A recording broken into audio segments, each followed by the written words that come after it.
দর্শক, ইরানের সাথে আমেরিকার চুক্তির ভেতর দিয়ে মার্কিন সাম্রাজ্যের পতন শুরু হলো কিনা এই প্রশ্ন তুলেছেন খোদ মার্কিন সাংবাদিক টাকার কার্লসন। শুধু তাই না, মার্কিন সিনেটের পররাষ্ট্র সম্পর্ক বিষয়ক কমিটির সদস্য জিন শাহিন তিনি সুস্পষ্ট করে বলেছেন, ইরানের সাথে চুক্তির মাধ্যমে প্রেসিডেন্ট ডোনাল্ড ট্রাম্প আমেরিকাকে প্রকৃতপক্ষে আত্মসমর্পণ করেছেন। প্রশ্ন হচ্ছে, আসলে মার্কিন সাম্রাজ্যের পতন শুরু হলো কিনা এবং আমেরিকা সত্যি সত্যি ইরানের কাছে আত্মসমর্পণ করলো কিনা। এই প্রশ্নগুলোর জবাব খুঁজতে গেলে প্রথমে আমাদের নজর দিতে হবে এই যে চুক্তি হলো আমেরিকা এবং ইরানের মধ্যে, এই চুক্তিতে কি বলা হয়েছে। আমি একই সাথে আপনাদের কাছে আরেকটি তথ্য জানিয়ে রাখি। টাকার কার্লসন তিনি বলছেন 1956 সালে সুয়েজ সংকটের ভেতর দিয়ে ব্রিটিশ সাম্রাজ্যের যেভাবে পতন ঘটেছিল, তেমনিভাবে ইরানের সাথে চুক্তির মাধ্যমে মার্কিন সাম্রাজ্যের পতনের শুরু হলো। আসলে কি তাই? আপনারাই বা কি মনে করছেন? সুপ্রিয় দর্শক, এই বিষয়গুলো নিয়েই আমি আজকের ভিডিওতে একদম পুঙ্খানুপুঙ্খ ব্যাখ্যা করার চেষ্টা করব, যথেষ্ট বিস্তারিত বলবো। আশা করি আপনারা শেষ পর্যন্ত সঙ্গে থাকবেন, আর ভিডিও ভালো লাগলে লাইক কমেন্ট শেয়ার করবেন এবং চ্যানেলটি সাবস্ক্রাইব করে সাথেই থাকবেন। দর্শক, চলুন মূল আলোচনায় চলে যাই। মূল আলোচনা মার্কিন সাংবাদিক, তিনি ফক্স নিউজের একসময় বেশ বিখ্যাত সাংবাদিক ছিলেন, টাকার কার্লসনের বক্তব্য দিয়ে তিনি বলছেন, ইরানের সাথে আমেরিকা যে চুক্তি করেছে, এই চুক্তির মধ্য দিয়ে মূলত মার্কিন সাম্রাজ্যের পতন শুরু হলো। তিনি একই লেখায় বা একই বক্তব্যে বলেছেন যে 1956 সালে সুয়েজ সংকট যে শুরু হয়েছিল, এই সুয়েজ সংকটের ভেতর দিয়ে ব্রিটিশ সাম্রাজ্যের যেভাবে পতন শুরু হয়েছিল, তেমনিভাবে ইরানের সাথে চুক্তি করে আমেরিকা তার মার্কিন সাম্রাজ্যের পতন শুরু করলো।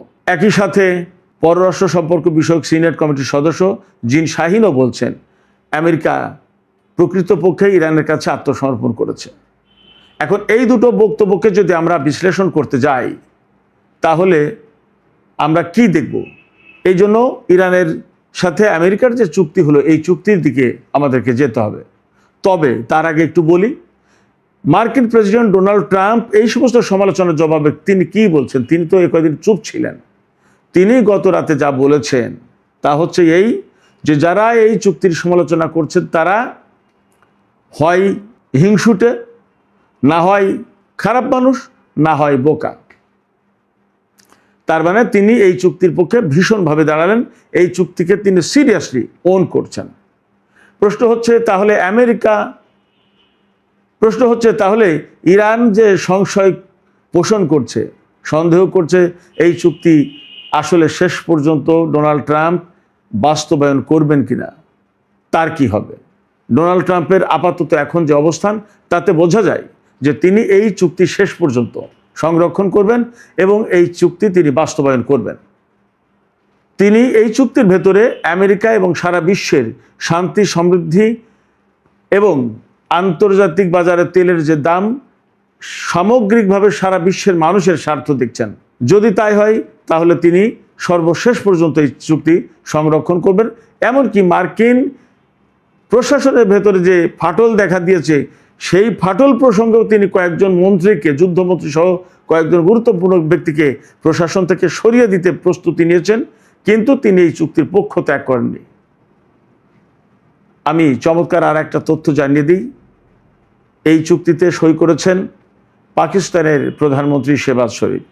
তিনি সই করেছেন এবং তিনি সামাজিক মাধ্যম এক্সে ঘোষণা দিয়েছেন যে মার্কিন প্রেসিডেন্ট ডোনাল্ড ট্রাম্প এবং ইরানের প্রেসিডেন্ট মাসুদ পেজেশকিয়ান এই চুক্তিতে সই করার পর, যখন চুক্তি একেবারে চূড়ান্ত হয়ে গেল, তখন আমি মধ্যস্থতাকারী দেশের প্রধানমন্ত্রী হিসেবে আমি এই চুক্তিতে সই করলাম।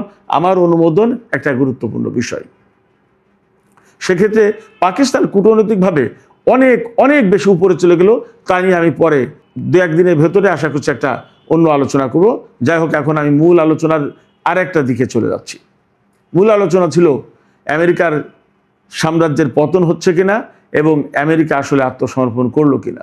সেখানে টাকার কার্লসন বলছেন যে এই চুক্তির ভেতর দিয়ে সুয়েজ সংকটের পুনরাবৃত্তি হলো, অর্থাৎ সুয়েজ সংকটের মধ্য দিয়ে ব্রিটিশ সাম্রাজ্যের যেমন পতন হয়েছিল আমেরিকারও তাই হতে যাচ্ছে।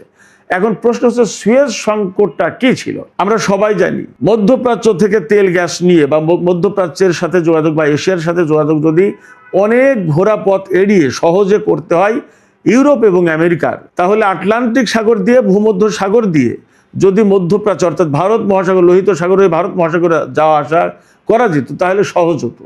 এই জন্য তখন চিন্তা করা হয়েছিল মাঝখানে যে মিশরের ভূখণ্ডটা আছে এই ভূখণ্ডের একটা অংশ যদি বড় ক্যানাল করে খাল কেটে যদি ভূমধ্য সাগরকে লোহিত সাগরের সাথে যুক্ত করা হয় তাহলে এই চলাচলটা সহজ হয়। মধ্যপ্রাচ্য থেকে যে জাহাজটা বেরিয়ে সুয়েজ খাল দিয়ে আমেরিকায় যায়, যে জাহাজটা 21 দিন লাগে বা 22 দিন লাগে, সেই জাহাজটা সুয়েজ খাল দিয়ে না গিয়ে যদি আফ্রিকার উপকূল ঘুরে যায় তাহলে প্রায় 30 দিনের বেশি লাগে কিংবা তারও বেশি লাগে, অর্থাৎ বিরাট একটা বড় সময়ের গ্যাপ পড়ে। সেই জায়গায় মিশরের ভূখণ্ড কেটে একটা ক্যানেল করে খাল করে যদি দুই সমুদ্রকে ভূমধ্য সাগর এবং লোহিত সাগরকে যদি এক করা হয় তাহলে এই যাতায়াতের পথটা সহজ হয়। সেই অনুযায়ী সুয়েজ খাল কাটা হয়েছিল। সুয়েজ খালের নিয়ন্ত্রণ ছিল মূলত ব্রিটিশ এবং ফরাসি সরকারের হাতে, অর্থাৎ ব্রিটেন এবং ফ্রান্সের হাতে। তখন তারা কিন্তু খুব বড় শক্তি। কিন্তু 1956 সালে মিশরের প্রেসিডেন্ট জামাল আব্দুল নাসের এই সুয়েজ খালকে একেবারে আকস্মিকভাবে বলা যায় জাতীয়করণ করে, অর্থাৎ এই খাল মিশরের হাতে থাকবে, মিশর ছাড়া আর কারোর কাছে থাকবে না, এর কন্ট্রোল মিশরের হাতে থাকবে, যেমন এখন ইরান হরমুজ প্রণালীকে কন্ট্রোলে নিয়েছে। এই কথা বলার পর ইসরায়েল, ফ্রান্স এবং ব্রিটেন তারা তিনজন ষড়যন্ত্র করে পরিকল্পনা করে মিশরের বিরুদ্ধে যুদ্ধ শুরু করে। এই মিশরের বিরুদ্ধে যুদ্ধ শুরু করার পর যখন মিশর অনেকটা বিপাকে, কারণ ফরাসি, ব্রিটিশ এবং ইসরায়েলি শক্তি, তিন শক্তি মিলিত বাহিনীর বিরুদ্ধে মিশরের পক্ষে টিকে থাকা কঠিন। এই সময় আমেরিকা এবং রাশিয়া দুই শক্তি এক পক্ষ হয়ে ব্রিটেন এবং ফ্রান্সকে হুমকি দিল এবং এই হুমকির ফলে ব্রিটেন এবং ফ্রান্স যুদ্ধ বন্ধ করতে বাধ্য হলো, ইসরায়েলও পিছু হটল। এরপরে এই সুয়েজ খালের নিয়ন্ত্রণ মিশরের হাতেই থাকলো। এই সময় এই যে মার্কিন এবং সোভিয়েত ইউনিয়নের হুমকির মুখে ব্রিটেন এবং ফ্রান্স সরে গেল, এই যে সরে যাওয়া, এই সময় একটা চুক্তি হলো সুয়েজ খালকে মিশরের হাতে দেওয়ার ব্যাপারে। এই চুক্তি এবং এই ঘটনার পর থেকে ব্রিটিশ সাম্রাজ্য প্রকৃতপক্ষে একেবারেই তার অবসান ঘটে গেল বলা যায়।